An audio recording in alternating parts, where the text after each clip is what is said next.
ಯಾವೂರು ಮೈಸೂರು ತಾಲೂಕು ಮಂಟ್ಕಳ್ಳಿ. ಈಗ ನಿಮ್ಮ ಒಂದು ತಳಿಗೆ ಹೆಚ್ಚು ಬೆಲೆ ಇದೆ ಅಂತ ಗೊತ್ತಾಯ್ತು. ಏನ್ ವಿಚಾರಕ್ಕೆ ಏನ್ ಸ್ಪೆಷಾಲಿಟಿ ನಮ್ಮ ಎತ್ತಿನ ಜಾತಿ ಕುಲ ಊಟ ನಡಿಗೆ ಸುಳಿ ಸುದ್ದ ಎಲ್ಲ ನೋಡಿ ನೋಡ್ತಾರೆ. ಎಷ್ಟಾಗಿದೆ ಬೆಲೆ? ನಮಗೆ ಈಗ 8:20 ಆಗಿವೆ. ನಾವು ಈಗ 10:15 ಹೇಳ್ತಾ ಇದ್ದೀವಿ. 10:15 ಹೇಳ್ತಿದ್ದೀರಾ? ಕೊಂಡ್ಕೊಳಕ್ ಬರ್ತಾರಾ ಹೇಗೆ ಅಂತ? ಬಂದ್ರೆ ಕೊಡ್ತೀವಿ. ರೈಟ್ ಬಂದ್ರೆ. ಎಷ್ಟು ವರ್ಷದಿಂದ ಜಾತ್ರೆಯಲ್ಲಿ ಭಾಗ್ಯ? ನಾನು 18 ವರ್ಷ ಇದ್ದಾಗ ತೊಗೊಂಡು ಭಾಗ್ಯ ಆಗ್ತಾ ಇದೆ. ಆಗ್ಲಿಂದಾನು ಈ ತರ ಎತ್ತುಗಳ ನನ್ನ ವಯಸ್ಸು 18 ವರ್ಷ ಇದ್ದಾಗಲೂ ನಾನು ಈಗ 61 ವರ್ಷ ವಯಸ್ಸು. ಆಗಿನ ತಳಿಗಳಿಗೂ ಆಗಿನ ತಳಿಗಳು ಒಂಥರ, ಇವಾಗಿನ ತಳಿಗಳೇ ಒಂಥರ. ಬದಲಾವಣೆ ಇದೆ. ಉದ್ದ ಪನ್ನ ಜಾತಿ ಕುಲ ಎಲ್ಲ ಅವಾಗ ಈಗ ಸ್ವಲ್ಪ ಕೊಂಬು ಕೂಡ ಎಲ್ಲ ಮಾಡೋದು ಈಗ ರೂಢಿ ಆಗ್ಬಿಟ್ರು. ಅವಾಗ ಹೆಂಗಿದ್ದು ಹಂಗೆ ಕಟ್ತಿದ್ರು. ಇವಾಗೆಲ್ಲ ಈ ತರ ನಾಜೋಕ್ ಬಂದ್ಬಿಟ್ರು. ಈಗ ಇಷ್ಟೊಂದು ಜನ ಭಾಗಿಯಾಗಿದ್ದೀರಾ ಎತ್ತುಗಳ ಇದರಲ್ಲಿ. ಎಲ್ಲರ ಎತ್ತುಗಳಿಗೂ ನಿಮ್ಮ ಎತ್ತುಗಳಿಗೂ ನೋಡಿದಾಗ ಏನ್ ಅನ್ಸುತ್ತೆ ನಿಮಗೆ? ಎಲ್ಲರೂ ಒಂದೊಂದರ ಫೆಸಿಲಿಟಿ ಇದ್ದೇ ಇರ್ತದೆ. ಒಂದೊಂದಕ್ಕೊಂದೊಂದು ಅವ್ರವ್ರದ್ದು ವೈಯಕ್ತಿಕವಾಗಿ ಅವ್ರವ್ರಿಗೆ ಮನ್ಸು ಹಿಡಿಯಂಗೆ ಅವ್ರವ್ರು ತಗೊಳ್ತಾರೆ. ನಮಗೆ ಮನ್ಸು ಹಿಡಿಯಂಗೆ ನಾವು ತಗೋತೀವಿ. ಈಗ 8.5 10 ಲಕ್ಷ ಅಂತ ಹೇಳ್ತಿದ್ದೀರಾ. ಜಾಸ್ತಿ ರೇಟ್ ನಿಮ್ದೆ ಅಲ್ಲ, ಇವಾಗ ಸದ್ಯಕ್ಕೆ ನಮ್ದೇ ಅಂತ ನಾವು ಅಂದ್ಕೊಂಡಿದ್ದೀನಿ. ನಮ್ಗಿಂತೂ ಇರ್ಬೋದು, ಇನ್ನೂರು 700 ಇರ್ಬೋದು, ಅದು ಹೇಳೋಕ್ಕಾಗಲ್ಲ. ಈಗ ಜಾತ್ರಾ ಮಹೋತ್ಸವ ಎಲ್ಲ ನೋಡ್ತಿದ್ದೀರಾ. ಸುತ್ತೂರು ಜಾತ್ರೆ ವಿಶೇಷವಾಗಿ ಈ ಸರಿ ಎತ್ತುಗಳು ಎಲ್ಲನೂ ಇದು ಮಾಡ್ತಾ ಇದ್ದಾರೆ.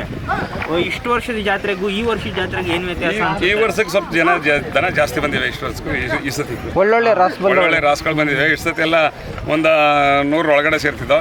ಈ ಸತಿ ಏನೋ 190 ಜೊತೆ ಬಂದವೆ ಅಂತ ಹೇಳ್ತಾರೆ. ಸಣ್ಣ ಪುಟ್ಟವೆಲ್ಲ 190 ಜೋಡಿಗಳು ಬಂದವೆ ಅಂತ ಹೇಳ್ತಾವ್ರೆ. ನಿಮ್ದು ಯಾವ ತಳಿ ಸರ್ ಇವೆಲ್ಲ? ಹಳ್ಳಿಕರ್ ತಳಿಗಳು ಆಲ್ಮೋಸ್ಟ್ ಎಲ್ಲ ಬಂದಿರೋದು ಹಳ್ಳಿಕರಿ. ಈಗ ಜನ ನೋಡಿದಾಗ ಏನ್ ಅನ್ಸುತ್ತೆ? ಈಗ ನಿಮ್ಮ ತಳಿ ನೋಡ್ಬಿಟ್ಟು ಜನ ಏನಂತ ಹೇಳ್ತಾರೆ? ಅವ್ರವ್ರ ವೈಯಕ್ತಿಕ ಅಭಿಪ್ರಾಯ ಅಲ್ವಾ, ನಮ್ಮ ಹತ್ರ ಹೇಳಲ್ಲ. ಅವ್ರವ್ರು ತಿಳ್ಕೊ ಹೋಗ್ತಾರೆ. ಈಗ ನೋಡಿದ ತಕ್ಷಣ ಆಶ್ಚರ್ಯ ಪಡೋದು ಅವ್ರ ಪಟ್ಟದ ನಾವು ಕೇಳಕ್ಕಾಗತ್ತಾ? ನಮ್ದು ನಮ್ಮ ಸರಿ ಅಂತೀವಿ, ಅವ್ರಿಗೆ ಸರಿ ಅಂತಾರೆ. ಅವ್ರು ನಮ್ಗಳಿಗೆ ಹೇಳಲ್ಲ ಯಾವ್ದನ್ನೂ ಬಿಚ್ಚಿಟ್ಟು. ಅಣ್ಣ, ನೀವು ಯಾವ ಊರವರು?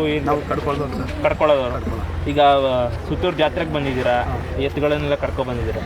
ಜಾತ್ರಾ ಮಹೋತ್ಸವದ ಭಾಗಿಯಾಗಿರೋದು ಹೇಗೆ ಅನಿಸ್ತಾ ಇದೆ ನಿಮಗೆ? ಇದೇ ಒಂದು ಖುಷಿ ಸರ್. ನಮಗೆ ದನ ಕಟ್ಟೋದೇ ಖುಷಿ, ಮೇಯಿಸೋದೇ ಖುಷಿ, ಜಾತ್ರೆ ಬರೋದೇ ಒಂಥರ ಖುಷಿ. ಈಗ ಎತ್ತುಗಳು ಇದಕ್ಕೆ ಎಷ್ಟು ವರ್ಷದಿಂದ ಭಾಗಿಯಾಗ್ತಿದ್ದೀರಾ? ಹೆಚ್ಚು ಕಮ್ಮಿ ಒಂದು 25 ವರ್ಷದಿಂದ ಇದೊಂದೇ ಜಾತ್ರೆಯಲ್ಲಿ ಭಾಗ್ಯ? ಇಲ್ಲ, ಎಲ್ಲ ಜಾತ್ರೆನೂ ಭಾಗಿಯಾಗ್ತೀವಿ. ಮುಡ್ತಾರೆ ಹೋಗ್ತೀವಿ, ಬೇಬಿ ಹೋಗ್ತೀವಿ, ಸೇಳಿ ಹೋಗ್ತೀವಿ. ನಮಗೆಲ್ಲಿ ಅನುಕೂಲ ಇರ್ತದೆ ಅಲ್ಲೆಲ್ಲ. ಇದು ಎಷ್ಟನೇ ಜಾತ್ರೆ ನೀವು ಇದನ್ನು ಅಟೆಂಡ್ ಮಾಡ್ತಾರೆ? ಇದು ಎರಡನೇದು. ಈಗ ಸುತ್ತೂರಲ್ಲಿ ಈ ಒಂದು ತಳಿನ ಕರ್ಕೊಂಬಂದಿರೋದು ಜನ ಎಲ್ಲ ಹೇಗೆ ರೆಸ್ಪಾನ್ಸ್ ಮಾಡ್ತಾರೆ ಅಂತ? ಜನ ಎಲ್ಲ ಒಳ್ಳೆ ರೆಸ್ಪೆಕ್ಟ್. ಈಗ ನಿಮ್ಮ ಎತ್ತುಗಳಿಗೆ ಏನು ಬೆಲೆ ಆಗುತ್ತೆ, ಏನು ಮಾರಾಟಕ್ಕೆ ಹೇಗೆ ಎತ್ತವ ಅಂತ ಸ್ವಲ್ಪ ವಿವರ ಕೊಡ್ತೀರಾ? 122 ಊಟ ಮಾಡೋಕ್ಕೆ 2 ಜೊತೆ ತಗೊಂಡು ಒಂಟಿಗೆ 8 ಲಕ್ಷ ಬಿಟ್ಟಿದೆ.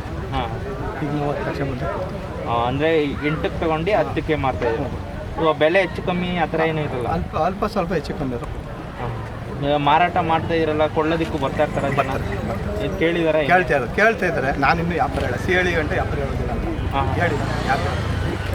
ಈಗ ಚೆನ್ನಾಗಿರೋ ಎತ್ತುಗಳಿಗೆ ಬಹುಮಾನ ಎಲ್ಲ ಕೊಡ್ತಾರೆ ಅನ್ನೋದು ಕೇಳ್ಪಟ್ಟಿದ್ದೀವಿ. ಅದರಲ್ಲಿ ಭಾಗಿಯಾಗಿರೋದು ಹೆಂಗೆ ಅನಿಸ್ತಾ ಇದೆ? ಎತ್ತುಗಳೆಲ್ಲ ಭಾಗವಹಿಸ್ತಿರೋದು ಸುಮಾರು ಎತ್ತುಗಳೆಲ್ಲ ಬಂದಿವೆ. ಹೇಗೆ ಅದೆಲ್ಲ ನೋಡಿದ್ರೆ ಏನು ನಾವು ಅವ್ರವ್ರ ಕೆಪಾಸಿಟಿ, ಏನು ಕೆಪಾಸಿಟಿ ಇದೆ ಅದ್ರ ಥರ ಕೊಡ್ತಾರೆ. ಎಲ್ಲಕ್ಕೂ ಇಲ್ಲಿ ಬಂದಿರೋರ್ಗೆ ಎಲ್ಲಕ್ಕೂ ಕೊಡು ಅಂತಂದರೆ ಅವ್ರು ಕೊಡೋದಿಲ್ಲ. ಜೊತೆ 3 ಜೊತೆ ಒಂದು ಕ್ಯಾಟಗರಿಯಲ್ಲಿ 3 ಜೊತೆ ಕೊಡ್ತಾರೆ. ಅಂದರೆ ನಿಮ್ಮ ಎತ್ತಿನ ವಿಶೇಷತೆ ಏನು ಅಂತ? ನಮ್ಮ ಎತ್ತಿನ ವಿಶೇಷತೆ ಏನಂದರೆ 6 ದೊಡ್ಡವು ಅನ್ನೋ ವಿಶೇಷ ಊಟ. ಅಂದರೆ ತಳಿಗಳಲ್ಲಿ ಬೇರೆ ರೀತಿ ಹೇಗೆ ಅಂತ ತಳಿಗಳಲ್ಲಿ ಸರ್, ತಳಿಗಳಲ್ಲಿ ಏನು ತಳಿಲ್ಲ, ಎಲ್ಲ ಹಳ್ಳಿಕಾರ ಅಂತ ಈಗ ಅಂತವ್ರೆ. ಅವಾಗ ಏನಂತ ಕರಿತಿದ್ದು ನಮ್ಮ ಹಳ್ಳಿ ಜನ, ನಮ್ಮ ಅಪ್ಪ ನಮ್ಮ ಮುತ್ತಾತವರೆಲ್ಲ ಕರಿತಿದ್ದು ನಾಟಿ ಎತ್ತು ಅಂತಂದು. ನಾಟಿ ಎತ್ತು.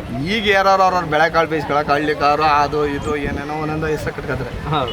ಕರೆಕ್ಟಾಗಿ ಇದಕ್ಕೇನಂತ ಹೇಳ್ತಾರೆ, ನಾಟಿ ಎತ್ತು ಅಂದರೆ. ನಾಟಿ ಎತ್ತು ಅಂತಂದ್ರೆ ಕರೆಯೋದು.